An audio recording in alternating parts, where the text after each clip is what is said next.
Hi, I'm Maria Mandarino, and thank you for being here with me today.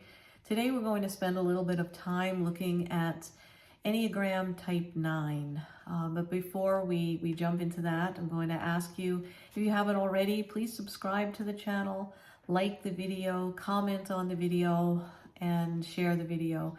All these things help with the algorithm on the channel, help me reach more people, and just help me grow the channel. So I'm going to talk about Enneagram 9 today. As I mentioned, Enneagram 9 is known as the peacemaker or the mediator. Enneagram Type 9 is located in the body center or the gut center.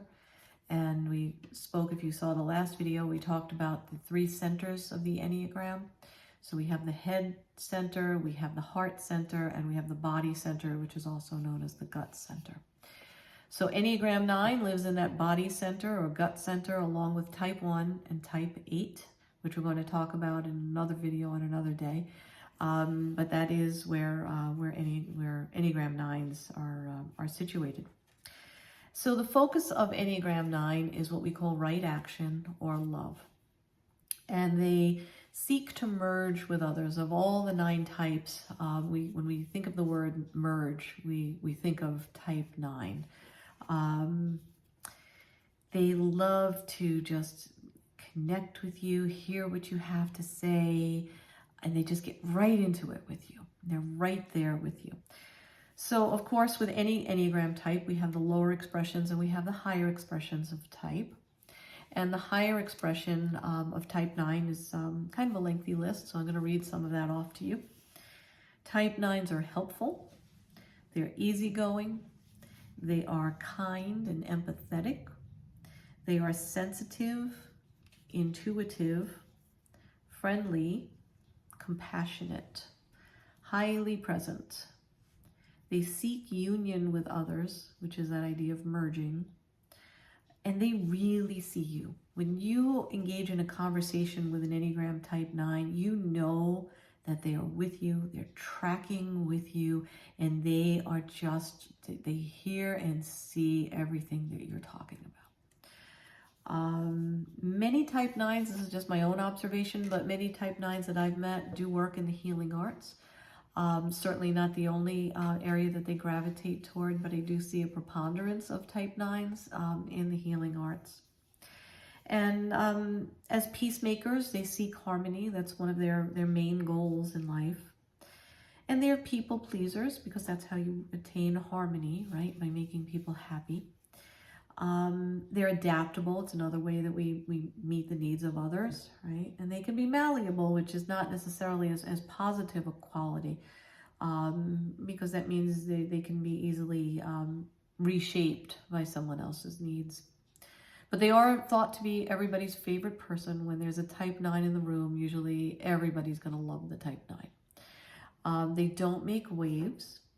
They're thoughtful and they are receptive. They are typically open-minded and fair. And one of their gifts, I think, is they're so intuitive and they just know what you need. And that's said to be, we see that also in Type 2, but this is just different. Type 2 needs to be needed. Type 9s don't need to be needed. They just want to connect. It's all about that merge with you. So if they can intuitively figure out what you need, that's like, it doesn't get much better than that for a Type 9. So a common question that we ask Type 9s, and we do this in our training, when you ask a Type 9, where do you want to go for dinner tonight? It's not at all uncommon for the Type 9 to respond by saying, where do you want to go? Reason being, and again, they seek harmony, right? They're the peacemaker. So we'll do what you want to do so everybody's happy. But at a deeper level, that means we're not going to have conflict. There's not going to be confrontation. There's not going to be a disagreement. So where do you want to go for dinner, a Type 9 person? Well, where do you want to go? And that's a totally almost expected answer from a Type 9. So if you do that, or you know someone in your life may do that, It's certainly not the only thing that we measure when we do typing, but that would definitely be a good indicator that the person has some of their energy happening in type 9. So merging with someone means that there's a bond, there's a connection. And that's what they seek. And when conflict comes about, it disrupts that. That merging is at risk. And that feeling to type 9, that loss of connection, that disconnect, that inability to continue to merge with whoever they're connected with, that conflict to them, that feels like death. And every type has something that happens that feels like death to them. But for type 9s, it's that feeling of conflict, confrontation. It's, oh, the merge is, something's wrong with the merge. And now something else is being asked of me, and I don't like this. This is uncomfortable. Okay, so that's what conflict or confrontation does to a 9. So each type is a higher and a lower expression. We covered the list of the higher expressions. And now we're going to take a look at the lower expressions of type 9. So lower expression of type 9, they'll avoid conflict or confrontation at all costs. And sometimes that cost is their own needs. Okay? So when I say at all costs, it's at all costs. They will do anything to not be confronted or engage in confrontation or conflict of any type. It really makes them physically uncomfortable. They resist change in their lower expression. They are incredibly stubborn in their lower expression. They will dig in. They will not yield. They will not engage. They will not talk. And they will not take action. They just dig in.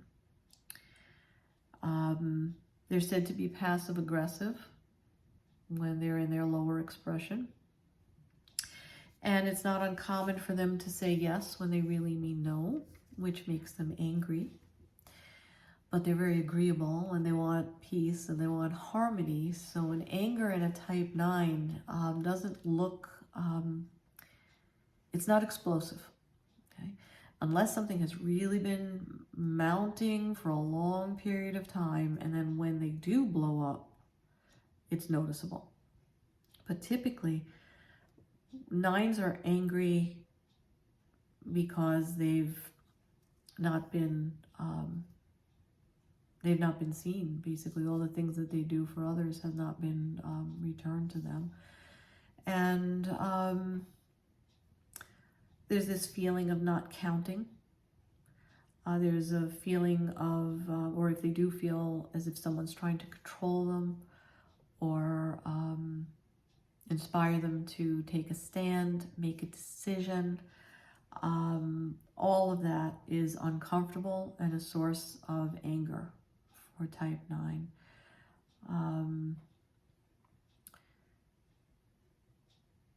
And it has to do with that sense of conflict, that sense of confrontation, excuse me, sorry,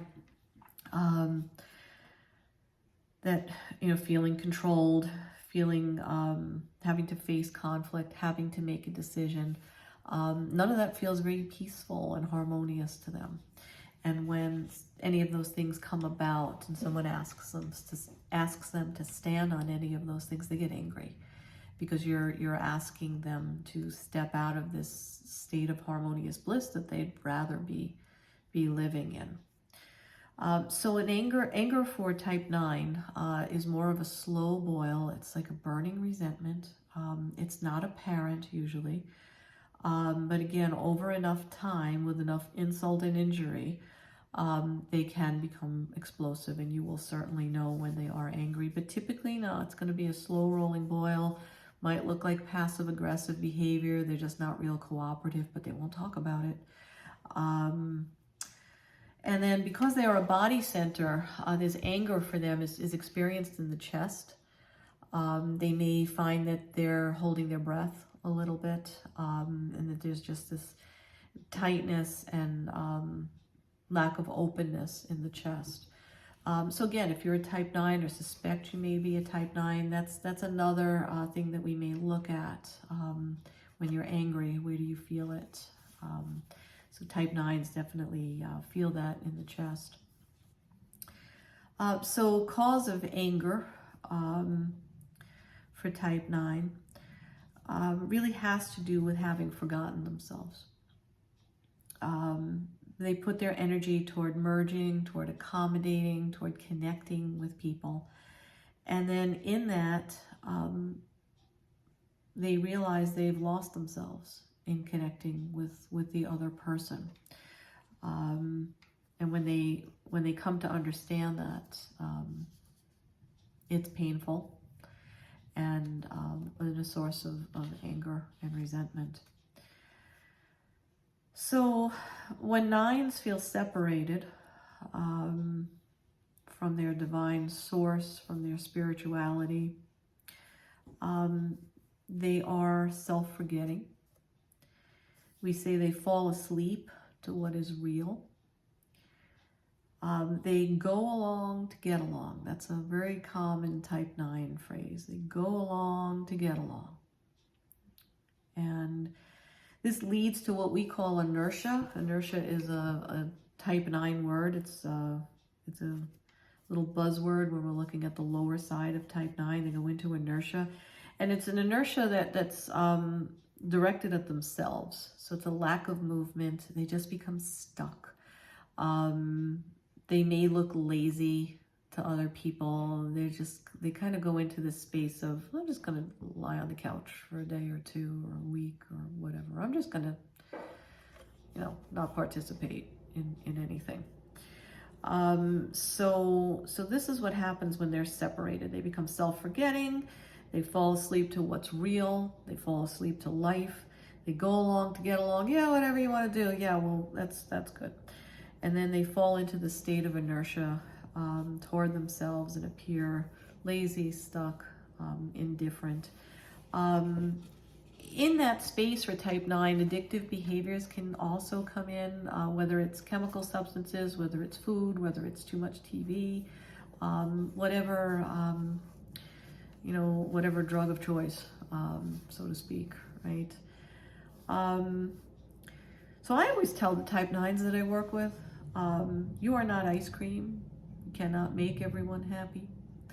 And that's a good reminder for type 9s, because that's what they want to do. That's all they want to do is make everybody happy so we don't have conflict, right?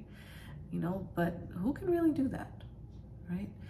So, type 9s think they can, but in thinking that they can, they create a whole lot of inner struggle for themselves, and a world of pain and sadness and anger. So, we do this work. I talk about awareness and how any kind of healing, whether it's Enneagram or whether it's patients that I see, in the acupuncture clinic, nothing really changes until we bring awareness to it. So, so being aware that you're not ice cream and you can't make everybody happy, it's a big first step for type 9. So there you have it. It's a quick view, very, very quick overview of Enneagram Type 9. And if you are a Type 9, if you think you might be a Type 9, or if you think someone in your life is a Type 9, I'd love to hear about it. Please comment below, or you might share this video with the person that you want to open the conversation with. Maybe you both know another person who's a Type, you think who is a Type 9. So please share here and share with others. The next episode, we're going to look at qualities of Enneagram Type 1. In the meantime, take care. And again, please remember to like this video, subscribe to the channel, comment, and share. And thank you again for being here. And I will see you next time. Bye.